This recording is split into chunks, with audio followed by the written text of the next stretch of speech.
রুম্পা মিস্ত্রি ব্লগসে আপনাদের সকলকে স্বাগত জানিয়ে আমার আজকের ভিডিওটি শুরু করছি।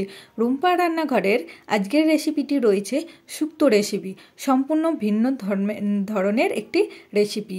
ভিডিওটি সম্পূর্ণ দেখার জন্য আগে বলে দিই, সাবস্ক্রাইব করবেন এবং পাশে থাকা বেল আইকনটি অবশ্যই প্রেস করবেন, এতে করে আমি যখন ভিডিও আপলোড করব সর্বপ্রথম আপনাদের কাছে পৌঁছে যাবে। তো চলুন দেখে নিই এই শুক্তো রেসিপিতে কি কি লাগে।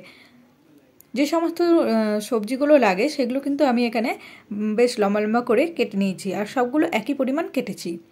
আর এখানে 4টে কাঁচা লঙ্কা, সর্ষে আর পোস্ত নিয়ে নিয়েছি।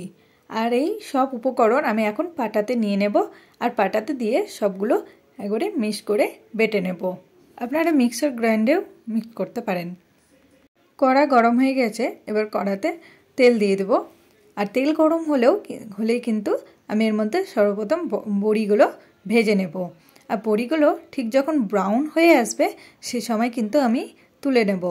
বড়ি ভাজার পর কড়াতে তেল ছিল, সেই কড়াইতেই আমি পটলগুলো দিয়ে ভেজে নেব। পটলগুলো ব্রাউন হয়ে গেলে এবার একটু পাত্রে তুলে রাখবো, আর সেই তেলেই আবার কলাগুলো দিয়ে দেব। কলাগুলোও যখন এরকম হালকা ব্রাউন হয়ে আসবে তখন সে তুলে নেব। আর তারপর সেই তেলেই কিন্তু করলাগুলোও দিয়ে দেবো, আর করলাগুলোও এইভাবে ভেজে তুলে নেব। এবার সামান্য একটু তেল দিয়ে এবার সজনে ডাঁটাটা ভেজে নেব, খুব বেশি ভাজবো না। এবার সজনে ভাজার তেল ছিল, তার মধ্যে ফোড়ন দিয়ে 5 ফোড়ন, একটা তেজপাতা আর শুকনো লঙ্কা দিয়ে ফোড়নটা যখন ভাজা ভাজা হয়ে যাবে তখন কিন্তু এর মধ্যে বেগুন, গাজর, আলু এগুলো দিয়ে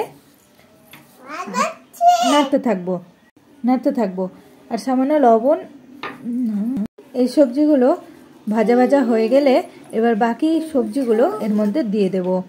হলুদ আর লবণ দিয়ে দেব পরিমাণ মতো, দিয়ে আবার সব উপকরণ ভালোভাবে মিলিয়ে নেব। সব উপকরণ ভালোভাবে মেলানো হয়ে গেলে এবার এর মধ্যে 1 কাপ দুধ আর 1.5 কাপ মতো জল দিয়ে দেব।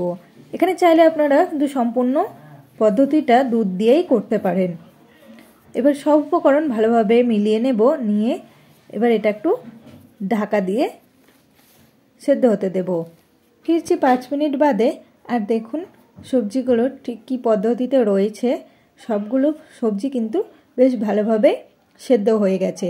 এই সময় আমি আগে থেকে বেটে রাখা পোস্ত আর সর্ষে আর এর সাথে কাঁচা লঙ্কাটা অবশ্য আপনাদের ঝাল মতো পরিমাণ মতো দেবেন, যে এরকম ঝাল খাবেন এই বাটাটা দিয়ে দেব। আর বাটিতে সামান্য মশলা লেগেছিল সেটা আমি ধুয়ে দিয়ে দিলাম। সব উপকরণ ভালোভাবে মিলিয়ে নেব। এবারে আবারও একটু ঢাকা দিয়ে দেব। ফিরছি 5 মিনিট বাদে, দেখুন এই পদ্ধতিতে রয়েছে। এই সময় আপনি সামান্য ঘি দিয়ে নামিয়ে নিতে পারেন। আর দেখুন এই শুক্তোটা খেলে কিন্তু মুখের স্বাদটাও ফিরে আসে। এবারে বাড়িতে অবশ্যই ট্রাই করবেন, খুব ভালো লাগবে। আর ভিডিওটি সম্পূর্ণ দেখার জন্য বন্ধুরা ধন্যবাদ। আপনারা এতক্ষণ দেখছিলেন রুম্পা মিস্ত্রি ব্লগস, রুম্পার রান্নাঘর। তৈরি হয়ে গেছে আমাদের শুক্তো রেসিপি। এটা গরম গরম ভাতের সাথে পরিবেশন করুন।